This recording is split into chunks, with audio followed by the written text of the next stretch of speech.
May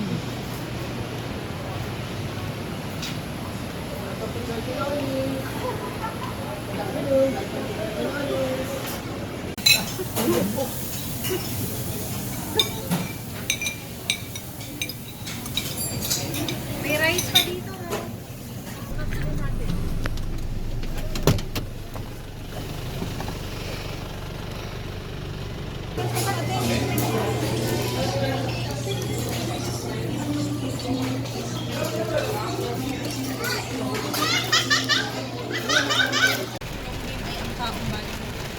Agad tayo nakakulo. Hindi ko tayo.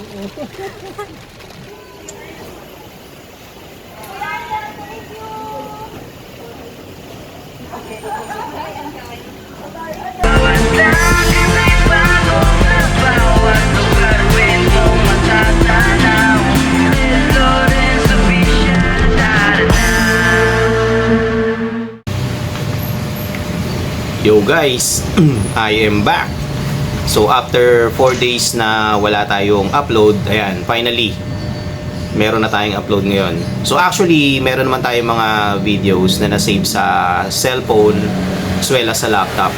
So hindi ko pa nga lang na-edit. But this time, ayan, i-edit na natin kasi ang dami ng araw na nawala. So sayang ang views, sabi nga nila, ayun. Sayang ang kita, ayun. Well anyway, itong vlog na to guys is hindi pagluluto, hindi cooking, hindi kung ano. Itong vlog na to is nung time na sinundo namin yung cousin ko and then yung husband niya sa airport noong July 29 sa NAIA Terminal 3 kasi nagbakasyon sila rito sa Pilipinas. So ayun, dumating kami sa Terminal 3 ng around 3:40, which is sakto yung lapag ng eroplano nila na 3:40. Umalis kami rito sa bahay ng around past 3 p.m. or late na yata, mga 3:30 na yata, parang ganun. Basta anyway, ayun yun. Pagdating namin sa airport guys, so hindi na kami nag-park kasi nag-message agad yung cousin ko na babae na nandun na daw sila, landed na daw aeroplano nila, nasa airport na daw sila. So ayun, pumasok ako dun sa loob ng airport para kunin yung mga bagahe nila. And then nandun nga sila, nakita ko agad, nagpaparegister ng SIM kasi kailangan nila dito yon. So ayun, right after naming sunduin sila guys, dumiretso kami sa SM Ora, sa Manam Restaurant sa second floor ng SM Ora. So ayun, dinner na nung dumating kami, kaya kailangan na namin kumain. So ayun, na-miss nila yung mga Filipino cuisine, Filipino food, kaya dun kami pumunta sa Manam. Yung Manam guys is restaurant siya na nagsiserve ng mga Filipino cuisine. So pagdating namin doon guys, nandun na rin yung mother ko and then yung tita ko. Tapos kami, magkakasama ako, daughter ko, mami ng cousin ko, ayan, na tita ko, si Kuya Ariel, yung cousin ko na babae, din yung husband niya. So ayun, diretso kami sa Manam, and then siyam kami lahat, and then ayun nga, nung nililinis na yung tables kasi nga madumi pa, and then after malinis, umorder na kami ng pagkain namin. So jump na tayo dun sa mga in-order natin. So inuna na naming orderin yung mabibilis maluto, like yung adobong kangkong na merong tawag doon, parang yung ano na, daon ng sibuyas. Ayun. So ayun, ang sarap ng adobong kangkong guys. So simpleng kangkong na naging special. And then secondly, yung gising-gising. Ayun. Guys, gising-gising, first time ko nakakain ng gising-gising. Ayun pala yun. So gulay siya na sigarilyas na merong parang ano yun, sauce yata yun. And then thirdly, yung pork sisig. Okay, yung pork sisig nila guys is kakaiba. Hindi siya yung pork sisig na mabibili mo sa ano, labas-labas lang, yung mga street na sisig lang. Yung pork sisig nila is parang bagnet type na super crunchy. Yun nga lang, medyo matigas. Tapos merong powder type na mga bawang ngayon, and then may yung sauce nila pang sosyal, hindi yung pang tambay-tambay na sisig lang ngayon. And then pang-apat na first time naming nakakain is yung sinigang na baka na merong watermelon. So ayun, kakaibang sinigang guys. So lasang-lasa mo yung watermelon nila. So nandun pa yung fruits ng watermelon. So first time namin nakakain yun, yung baka is sobrang lambot, sobrang firm nung karne niya. Hindi ka pahihirapang hiwain sa tawag doon sa kutsilyo or sa tinidor. So ayun. And then ang nagdala pa doon is yung kakaiba doon, yung watermelon na hinalo nila doon sa sabaw. So sobrang sarap, tapos ang dami pang gulay na kasama. So ayun. Next is yung kare-kare. So ayun. Umorder kami ng kare-kare, grabe. Yung kare-kare nila special na special. So nandun lahat nung laman, hindi tinipid yung mga ingredients. So sobrang okay yung preparation ng kare-kare.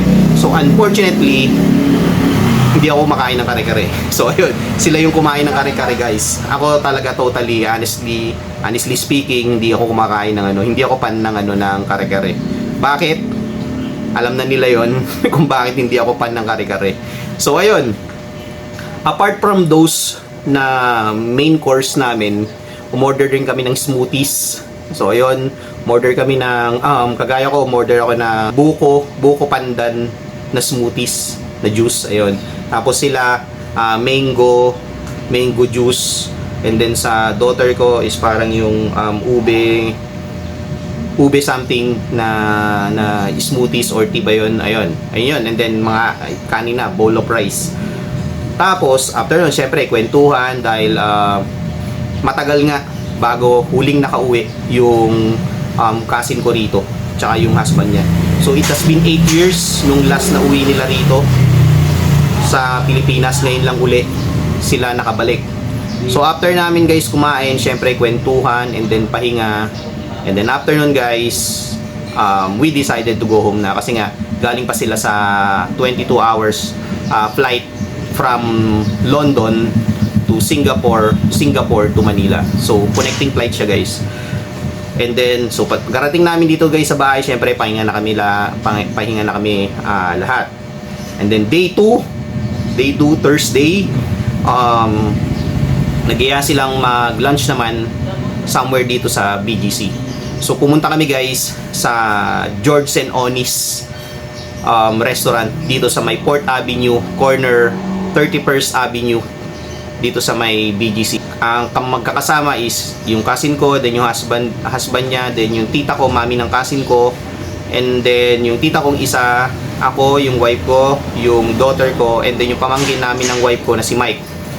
So ayun.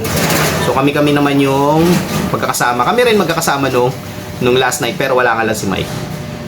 So syempre, doon kami sa table na sa may gilid, sinet up nila for 8 to 10 persons. Yun, and then order na kami guys. So first in the line, order kami ng sinigang na baboy. Ayun. Ito guys is Filipino Filipino restaurant na siya. Nag-serve sila ng all Filipino cuisine, Filipino foods. Itong George and Onis. Kaya puro Filipino food yung kinakain namin kasi na-miss ng cousin ko and then ng husband niya yung Filipino food. So ayun, kumain kami rin guys, umorder kami ng pork sisig. So yun order namin. Yung pork sisig nila guys, panalo.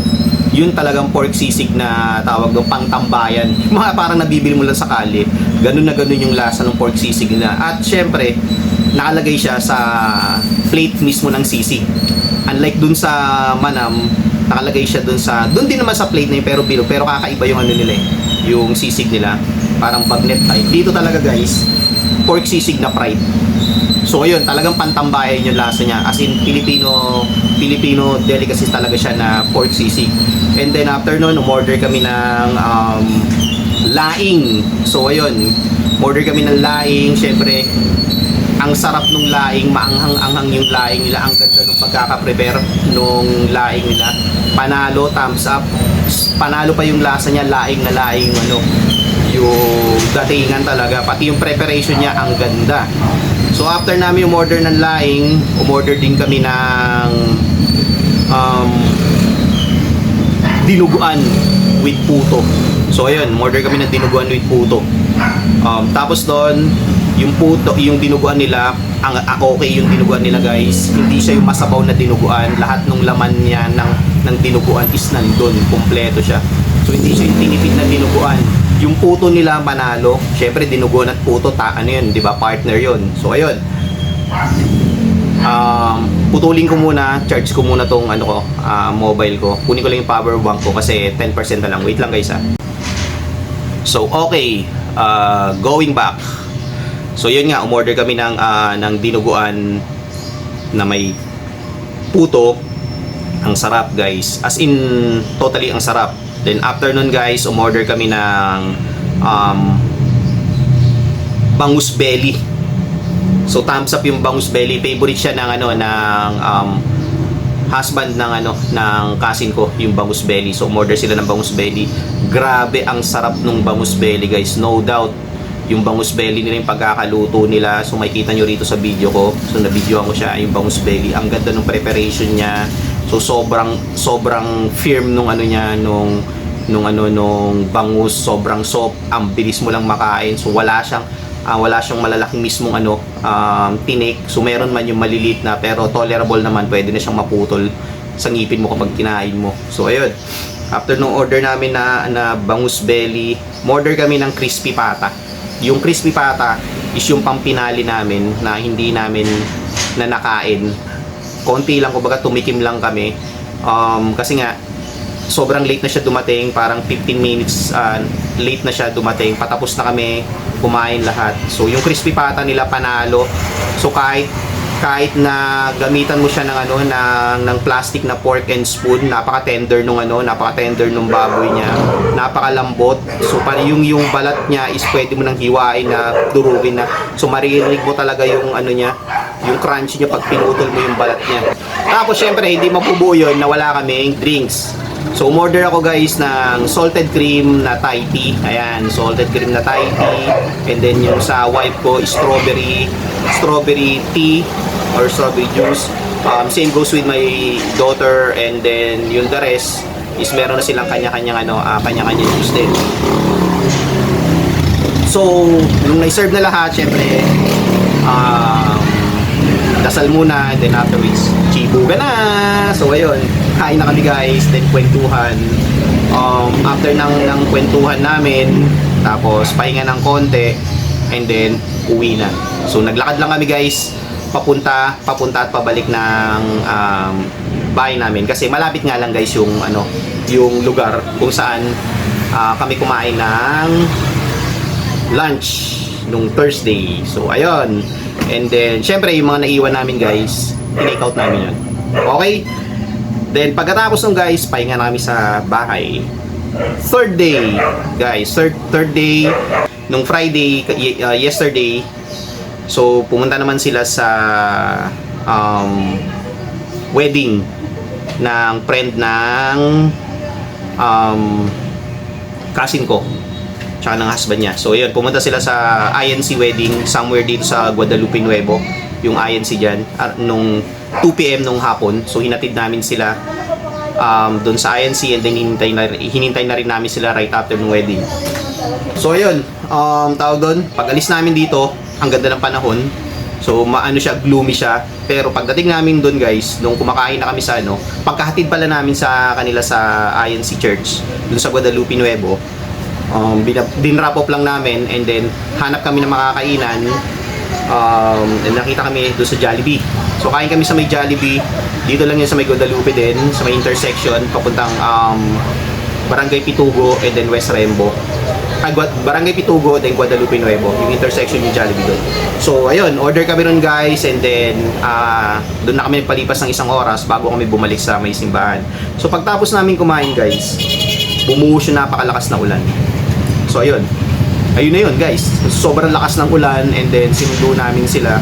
At pagkasundo namin sa kanila, dumiretso sila guys sa may City Garden Grand Hotel dito sa may Makati Avenue, kasi doon yung reception.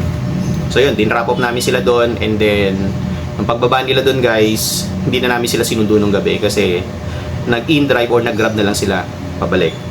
And then kanina, so hinatid namin sila sa airport. Ayun nga, kaninang umaga hinatid namin sila sa airport kasi papunta na sila ng Cagayan de Oro. So yun lang yun guys. So i-compress ko na lang lahat ng video dito kasi sobrang haba na. So hinatid namin sila kanina sa airport, din-wrap up lang namin sila kasi may flight sila ng papuntang Cagayan de Oro. So ayun, nandun babakasyon sila for 2 weeks, and then after 2 weeks sunduin uli namin. Depende sa araw kung anong araw sila darating dito pabalik Manila. And then yung natitirang 2 weeks will spend dito na sa amin na sa Manila na. So ayun lang guys, ayun lang yung video natin for today. So siguro na to, nasa mga 10 minutes pataas na. So clip lang yung video natin, and then ayun nga, shoutout muna tayo bago ko end. Shoutout sa cousin ko kay Chari Jamel. Ayan, din sa husband niya kay Carlo. Ayun, ingat kayo sa flight nyo papuntang Cagayan de Oro. Siguro nandun na kayo ngayon sa Cagayan de Oro bago ko pa ito ma-upload. Ayan, then salamat din sa Tita Cherry ko, ayan, Tita Baby ko, ayan, sa kanila. Salamat din kay Kuya Ariel na nag-drive sa amin sa sasakyan namin. And then ayun, sa mother ko, ayun, salamat din kasi nakasama namin sila noong day 1 nung kumain kami sa Manam, and then sa wife ko, sa daughter ko. Ay kay Mike, ayan, finally nakasama namin si Mike. Gising siya nung time na yun, shout out. So dito muna guys, puputulin yung vlog ko. And then also, abang-abang lang kayo guys, meron ako surprise sa inyo. Naalala nyo, nung last vlog ko, eto, yung SJ Cam C400 ko. So, sira na siya talaga totally, naglolo ko na siya. Kahit naka-full charge siya, yung battery niya. Tapos mga ilang minutes lang, magte-turn off na siya. So, most likely siguro ang problema nun battery. So, ang mahal pa naman ng battery ng abang kayo guys, meron ako surprise sa inyo. Ayan. So guys, dito muna tatapusin yung vlog ko for today. Ayan, i-edit ko na to. So again, Majay and Carlo, ingat kayo sa biyahe nyo papuntang Cagayan de Oro. So ayun, so sobrang haba na to, ilang beses na ako nakapag end ng message ko. So dito muna guys tatapusin. Peace out. Happy weekend.